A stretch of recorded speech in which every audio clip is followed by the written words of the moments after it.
So hello दोस्तों, तो स्वागत है हमारे रियल एजुकेशन चैनल पर। आज हम लोग पढ़ने वाले हैं बायोलॉजी, और बायोलॉजी के पढ़ने वाले हैं। पहला चैप्टर चल रहा था जिसके तीन वीडियो अपलोड कर दिए हैं। ये चौथा वीडियो होने वाला है, तो आप लोग देखते रहिएगा। हम लोग आज पढ़ने वाले हैं प्रकाश संश्लेषण की क्रिया विधि को वर्णन करना है कि प्रकाश संश्लेषण की क्रिया विधि क्या होता है। ये हम लोग सारे चीज़ जानेंगे। उसके बाद प्रकाश संश्लेषण की क्रिया विधि कितने चरणों में पूर्ण होती है, किस तरह से वो अपना भोजन बनाता है, तो ये सारे चीज़ हम लोग जानते हैं इस वीडियो में। तो आप लोग वीडियो के अंत तक बने रहिएगा। देखिए, आज हम लोग कि प्रकाश संश्लेषण की क्रिया विधि को वर्णन करें। तो पहले हम लोग लिखेंगे क्या चीज़ कि प्रकाश संश्लेषण की क्रिया विधि 2 चरणों में पूर्ण होती है। प्रकाश संश्लेषण के प्रथम चरण और प्रकाश संश्लेषण के दूसरा चरण। ये प्रथम चरण में क्या होता है और दूसरा चरण में क्या होता है। तो प्रकाश संश्लेषण के प्रथम चरण में क्या होता है कि सबसे पहले कि पेड़ पौधा जो है, पेड़ है, वो पेड़ क्या करेगा, अपनी जड़ी से, पेड़ अपनी जड़ी से क्या करता है, पहले जल को अवशोषित करेगा। क्या करेगा, जल को अवशोषित करेगा। जल को क्या करेगा, अवशोषित करेगा। यहाँ से जल को अवशोषित कर लिया। उसके बाद जब जल यानी H2O यानी जल को अवशोषित करेगा, उसके बाद है ये कहाँ जाएगा, पत्ती में जाएगा। और ये क्रिया होता है प्रकाश के उपस्थिति में। तो प्रकाश के उपस्थिति में अब यहाँ से क्या करेगा, सनलाइट, यहाँ से जो है सनलाइट यहाँ से आएगा, और यहाँ से जो सनलाइट अवशोषित कौन करता है, तो अवशोषित करता है क्लोरोफिल। कौन अवशोषित करता है, क्लोरोफिल। तो सबसे पहले क्या करता है कि प्रकाश संश्लेषण प्रथम चरण में कि पौधे के जड़ के द्वारा मिट्टी से जल को अवशोषित करके प्रकाश की उपस्थिति में हाइड्रोजन और ऑक्सीजन में विघटित कर देता है, और ऑक्सीजन वायुमंडल में चला जाता है। ऑक्सीजन कहाँ चला जाता है, वायुमंडल में। आज हम लोग जानेंगे कि किस तरह से ऑक्सीजन वायुमंडल में जाता है, और कार्बन डाइऑक्साइड जब श्वसन करता है, तो श्वसन के दौरान पेड़ पौधा ऑक्सीजन लेते हैं और छोड़ते हैं कार्बन डाइऑक्साइड। यानी इस पृथ्वी पर जितने भी जीव है वो सभी जीवित रहने के लिए और श्वसन के दौरान O2 ही लेते हैं, यानी ऑक्सीजन ही लेते हैं, और ऑक्सीजन लेते हैं और कार्बन डाइऑक्साइड छोड़ते हैं। तो पेड़ पौधा में दिन में क्या होता है कि दिन में होता है कि जो श्वसन की क्रिया होता है, तो श्वसन के दौरान जो बाहर गैस निकलता है वो कार्बन डाइऑक्साइड रहता है। तो दिन में उसका यूज हो जाता है। किसके रूप में यूज होता है, तो प्रकाश संश्लेषण प्रक्रिया के रूप में वो पेड़ पौधे हैं वो इसको यूज कर लेते हैं। और ये जो कार्बन डाइऑक्साइड है उसको, ये जैसे आपको पता होगा कि भोजन बनाने में जो पेड़ पौधा के है वो 4 चीज़ लगता है। पहला लगता है क्लोरोफिल, ठीक है, क्लोरोफिल। और दूसरा है सूर्य प्रकाश, और तीसरा जो है वो है CO2 और कार्बन H2O। ये 4 चीज़ सूर्य के यानी प्रकाश संश्लेषण की प्रक्रिया में होना चाहिए। तभी प्रकाश संश्लेषण की प्रक्रिया होगा। प्रकाश संश्लेषण की प्रक्रिया तभी होगा ये चारों उपस्थिति रहेगा, तभी प्रकाश संश्लेषण की प्रक्रिया होगा, अन्यथा नहीं होगा। तो याद रखिएगा कि जब जड़ के माध्यम से, प्रथम लिखेंगे कि जड़ के माध्यम से जल को अवशोषित करके उसको सूर्य के प्रकाश की उपस्थिति में हाइड्रोजन और ऑक्सीजन में तोड़ दिया जाता है, और ऑक्सीजन को बाहरी वातावरण में छोड़ दिया जाता है। और यह क्रिया सूर्य के प्रकाश में होता है, इसलिए इसे प्रकाशीय रिएक्शन भी कह सकते हैं, प्रकाशीय अभिक्रिया भी कहा जाता है। तो याद रखिएगा प्रकाशीय अभिक्रिया किसको कहते हैं। और ये होता है H2O। इसका अगर समीकरण लिखेगा तो H2O, ये होगा क्लोरोफिल, और नीचे लिखेंगे सूर्य प्रकाश। ये टूट जाएगा कोई क्या चीज़ में, ये टूट जाएगा पहला H2 और प्लस में O2, ये टूट जाएगा। अब देखिए समीकरण संतुलित करने के लिए यहाँ 2 से, यहाँ पे 2 से कर देंगे, तो यहाँ पे हो गया। तो ऑक्सीजन जो है ये कहाँ चला जाता है, वायुमंडल में, मंडल में। और ये जो H2 है इसको साथ ग्लूकोज बनाता है, ग्लूकोज या स्टार्च। क्या करता है? ग्लूकोज या स्टार्च बनाता है, याद रखिएगा। देखिए हम लोग लिखेंगे, फिर से बता दे रहे हैं कि पौधों के जड़ों के द्वारा मिट्टी से अवशोषित जल सूर्य के प्रकाश की उपस्थिति में हाइड्रोजन और ऑक्सीजन में विघटित हो जाता है और ऑक्सीजन में विभक्त हो जाता है, तो ऑक्सीजन वायुमंडल में चला जाता है। ऑक्सीजन कहाँ चला जाता है? वायुमंडल में चला जाता है। यह अभिक्रिया सूर्य के प्रकाश की उपस्थिति में होता है, इसलिए इसे प्रकाशीय अभिक्रिया भी कहते हैं। और प्रकाश संश्लेषण के तो प्रथम चरण हम लोग समझ लिए, लेकिन प्रकाश संश्लेषण के दूसरा चरण क्या है ये हम लोग समझते हैं। प्रकाश संश्लेषण के दूसरा चरण में क्या होता है? प्रकाश संश्लेषण के द्वितीय चरण, प्रकाश संश्लेषण के द्वितीय चरण में होता है, यह वायुमंडल से रंध्र के द्वारा अवशोषित कार्बन डाइऑक्साइड। पेड़ पौधा के पत्तियों में क्या पाया जाता है? तो पेड़ पौधों के पत्तियों में रंध्र पाया जाता है। ऐसे छोटे छोटे छिद्र टाइप रहता है जिसको क्या कहते हैं? रंध्र। पौधे की पत्तियों में क्या होता है? रंध्र होता है, रंध्र, रंध्र या स्टोमाटा। यही रहता है। ये क्या करता है? अवशोषित करता है किसको? तो कार्बन डाइऑक्साइड को। किसको अवशोषित करता है? कार्बन डाइऑक्साइड को। ये करता है कार्बन डाइऑक्साइड को, अवशोषित कार्बन डाइऑक्साइड को बची हुई हाइड्रोजन के साथ, जो बचा हुआ हाइड्रोजन था, जो हाइड्रोजन बचा हुआ था उसके साथ क्या करता है? साथ ग्लूकोज का निर्माण करता है, उसके साथ अभिक्रिया करके ग्लूकोज या स्टार्च का निर्माण करता है। यह अभिक्रिया सूर्य के प्रकाश की अनुपस्थिति में होता है, इसलिए इसे अप्रकाशीय अभिक्रिया भी कहते हैं। इसलिए इसे क्या कहते हैं? अप्रकाशीय अभिक्रिया कहते हैं। जैसे हम लोग, इसका कार्बन डाइऑक्साइड था और प्लस में हाइड्रोजन था, और ये बनाएगा क्या चीज़? तो ग्लूकोज, और प्लस में ग्लूकोज C6H12O6 प्लस में H2O। अब इसको संतुलित करने के लिए हम लोग सबसे पहले कि यहाँ पे 6 लगाएंगे, यहाँ पे 6 और यहाँ पे 6 और यहाँ पे 12। अब देखिए इसमें कार्बन कितना है? तो 6 है, तो यहाँ 6। ऑक्सीजन कितना है? ऑक्सीजन यहाँ पे 12 है, और यहाँ हाइड्रोजन कितना है? तो 24 है। इधर देख लेते हैं कार्बन कितना है? 6 है। यहाँ हाइड्रोजन देख लेते हैं, तो हाइड्रोजन कितना है? हाइड्रोजन है यहाँ पे 12, और ऑक्सीजन कितना है? तो ऑक्सीजन यहाँ पे दोनों को मिला के देखेंगे तो 6 1 7 है, 6 और 1 7 है, लेकिन यहाँ पे कितना हो रहा है? 12। यहाँ पे 6 और 6 कितना होगा? तो 6 6 12। और यहाँ पे हाइड्रोजन कितना है? यहाँ हाइड्रोजन 12 है और यहाँ हाइड्रोजन 12 है, तो 12 12 यहाँ दोनों मिला देंगे तो यहाँ पे हो जाएगा 24। देखिए 24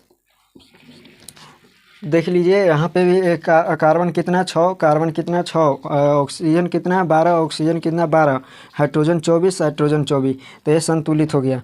तो याद रखिएगा कि हम लोग प्रकाश संश्लेषण के दोनों चरण समझ लिए। क्या पहला चरण है कि सूर्य पेड़ पौधे के जड़ के माध्यम से, पेड़ पौधे के जड़ के माध्यम से जल को अवशोषित कर सूर्य के प्रकाश की उपस्थिति में हाइड्रोजन और ऑक्सीजन में तोड़ दिया जाता है, और ऑक्सीजन वायुमंडल में छोड़ दिया जाता है।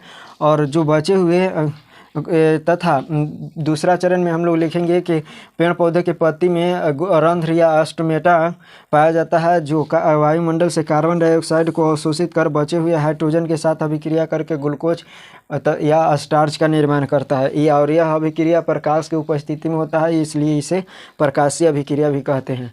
तो इतना आप लोग समझ गए होंगे। आगे है कि हरित लवक को प्रकाश संश्लेषक अंग क्यों कहा जाता है? तो क्लोरोफिल में क्लोरोप्लास्ट में क्लोरोफिल नामक वर्णक पाया जाता है, जो अधिकांश पौधे की पत्तियों में पाए जाते हैं, इसलिए इसे हरित लवक को प्रकाश संश्लेषक अंग कहा जाता है। प्रकाश संश्लेषण अंग कहा जाता है, और अंग कहते हैं प्रकाश पत्तियों को। क्या किसको कहते हैं? पत्तियों को प्रकाश अंग कहते हैं। तो ये था छोटा मोटा ये क्वेश्चन था। बाकी ये वाला याद हो गया होगा। अगर वर्णन करने के लिए आएगा तो आप वर्णन कर दिए कर देंगे आसानी से। अगला क्वेश्चन है कि एक प्रयोग द्वारा दर्शाइए कि प्रकाश संश्लेषण अभिक्रिया में हरित लवक आवश्यक होता है। तो ये हम लोग दर्शाएंगे कि जो प्रकाश संश्लेषण की प्रक्रिया में क्लोरोफिल क्यों आवश्यक है, कैसे हम लोग जांच करेंगे कि क्लोरोफिल आवश्यक है। तो हम लोग देख रहे हैं इसको आप समझ प्रयोग द्वारा। तो सबसे पहले हम लोग इसको प्रयोग को दर्शाने के लिए एक क्वेश्चन है कि प्रयोग द्वारा दर्शाइए कि प्रकाश संश्लेषण में क्लोरोफिल आवश्यक है। तो इसको सबसे पहले हम लोग समझेंगे कि प्रकाश संश्लेषण की प्रक्रिया में क्लोरोफिल क्यों आवश्यक है।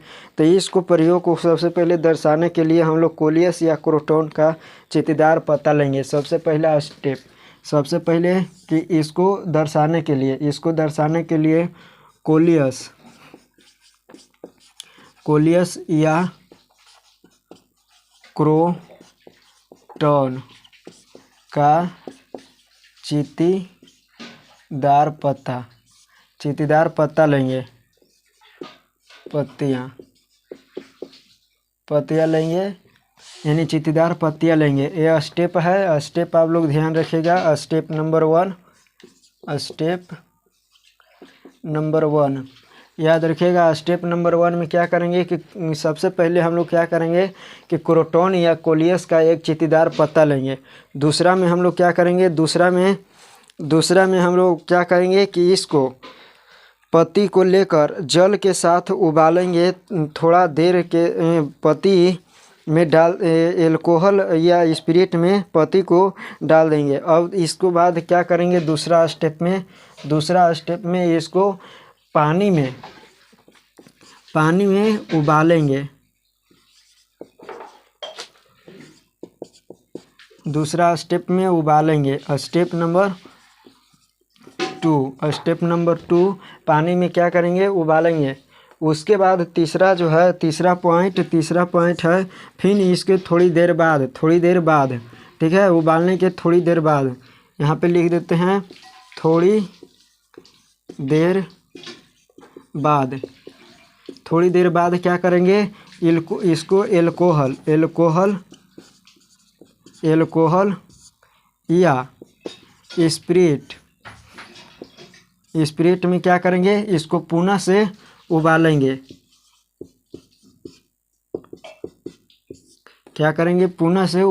ये स्टेप नंबर 3 है। स्टेप नंबर 3 पहला हम लोग क्या करेंगे, कोलियस या क्रोटॉन के ये चित्तीदार पत्ती लेंगे और पानी में उबालेंगे। फिर थोड़ी देर बाद ही इसको एल्कोहल या स्पिरिट में उबालेंगे। थोड़ी देर बाद एल्कोहल या स्पिरिट में डाल देंगे। इसके बाद बड़ी सी बीकर में जल को लेकर एल्कोहल या स्पिरिट में वाले परखनली जिसमें पत्ती डालते हैं उसे परखनली को वाटर बाथ के साथ डालकर गर्म करेंगे। तो वह बताएं कि इसको सबसे पहले हम लोग एल्कोहल या स्पिरिट में डालकर और उसके थोड़ी देर क्या करेंगे, गर्म करेंगे एक बीकर लेकर। ठीक है, किसमें करेंगे, एक वाटर बाथ। ठीक है,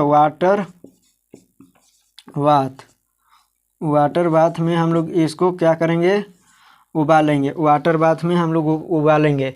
उसके बाद चौथा स्टेप क्या करेंगे, चौथा स्टेप क्या करेंगे, परखनली में वाटर बाथ में गर्म करेंगे। तो धीरे धीरे पत्ती से हरा रंग क्या हो जाता है, निकल जाता है। तो जैसे हम लोग एल्कोहल या स्पिरिट में उबालेंगे तो धीरे धीरे क्या हो जाता है, जो क्लोरोफिल है, जो हरा रंग का वर्णक पाया जाता है, वो धीरे धीरे क्या हो जाता है, घुल जाता है किसमें, एल्कोहल में। और थोड़ी देर उसके बाद जो पत्ती से पूरा जब निकल जाता है क्लोरोफिल यानी हरा वर्णक, तो फिर क्या हो जाता है, वो हो जाता है सफ़ेद टाइप का, क्या हो जाता है, सफ़ेद हो जाएगा। तो उसके बाद बाहर निकाल कर ठंडी होने के लिए छोड़ देंगे और उसको फिर क्या कर देंगे, ठंडी होने के लिए छोड़ देंगे। उसके बाद ठंडा, चौथा स्टेप में क्या करेंगे, ठंडा होने के लिए साफ कर और उसको ठंडा होने के लिए छोड़ देंगे।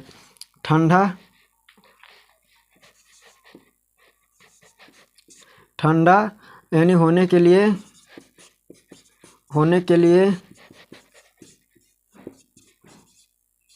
छोड़ देंगे।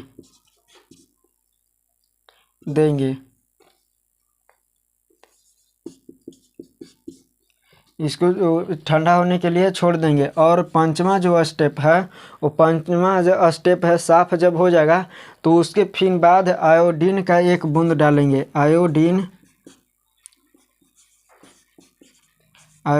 का एक बूंद डालेंगे, याद रखिएगा, आयोडीन का एक बूंद डालेंगे, आयोडीन का एक बूंद डालेंगे। ये स्टेप है, ये पंचमा स्टेप है, ये चौथा है। तो ये 4-5 को याद रखना है। देखिए, फिर आयोडीन के जब हम लोग उसको साफ़ कर देंगे, सुखाएंगे, सुखाने के बाद उसको ये पर क्या करेंगे, आयोडीन के बूंद डालेंगे।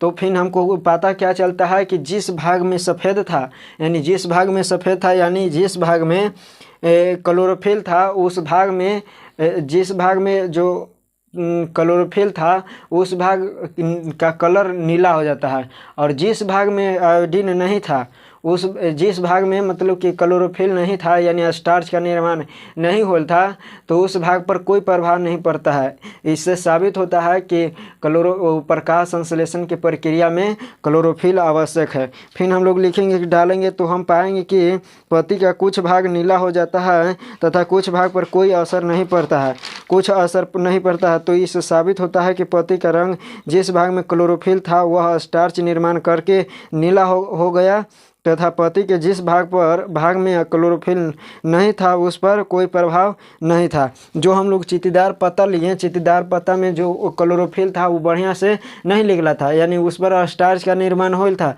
इसलिए वह क्या हो जाएगा, आयोडीन के साथ नीला रंग बना लिया। लेकिन जिस भाग से स्टार्च ये सब निकल गया था उस भाग पर कोई प्रभाव नहीं पड़ता है। अतः इससे साबित क्या होता है कि सूर्य के प्रकाश संश्लेषण की प्रक्रिया में क्लोरोफिल क्या है, आवश्यक है। तो हम लोग इतने लिखेंगे। पहला स्टेप में क्या लिखेंगे, सबसे पहला कि एक कोलियस या क्रोटॉन का एक चीतीदार पत्ता लेंगे, इसको पानी के साथ क्या करेंगे, उबालेंगे। थोड़ी देर बाद इसको एल्कोहल और या स्पिरिट में उबालेंगे। तो जो एक बड़ा सा बीकर में स्पिरिट में एल्कोहल को उबाल रहे होंगे, तो उसमें से जितने भी क्लोरोफिल या स्टार्च था वो ये सभी चीज़ क्या हो जाएगा, एल्कोहल में घुल जाएगा। फिर उसको ठंडा होने के लिए छोड़ देंगे। क्या कर देंगे, ठंडा होने के लिए छोड़ देंगे और उसको साफ करके और सुखाकर उस पर आयोडीन के बूंद डालेंगे। तो जिस भाग पर स्टार्च का निर्माण, जिस भाग पर स्टार्च या क्लोरोफिल था वह भाग क्या हो जाएगा, नीला हो जाएगा। और जिस भाग में स्टार्च नहीं था वह भाग पर कोई प्रभाव नहीं पड़ता है। अतः इससे साबित होता है कि सूर्य के प्रकाश संश्लेषण प्रक्रिया में क्या होता है, क्लोरोफिल आवश्यक है। तो इतना हम लोग लिख देंगे तो 5 नंबर मिल जाएगा, इसको साबित हो जाएगा। अगर चित्र बनाने के लिए कहेगा तो ऐसे चित्र है, इसमें पानी रहेगा और इसमें भी पत्ता रहेगा, यानी यहाँ से ऐसे रहेगा और यहाँ से ऐसे चीतीदार रहेगा, तो ऐसे रहेगा। उसके बाद इसको साफ़ करने के लिए छोड़ देंगे। साफ़ करेंगे तो ये क्या हो जाएगा, साफ़ करेंगे तो कुछ भाग पर, और उसके बाद फिर यहाँ पर आयोडीन के बूंद डालेंगे। आयोडीन के बूंद डालेंगे तो कुछ भाग में नीला हो जाता है और कुछ भाग में कोई प्रभाव नहीं होता है। नीला हो जाता है और कुछ भाग में कोई प्रभाव नहीं हो जाता है, यानी कोई प्रभाव नहीं,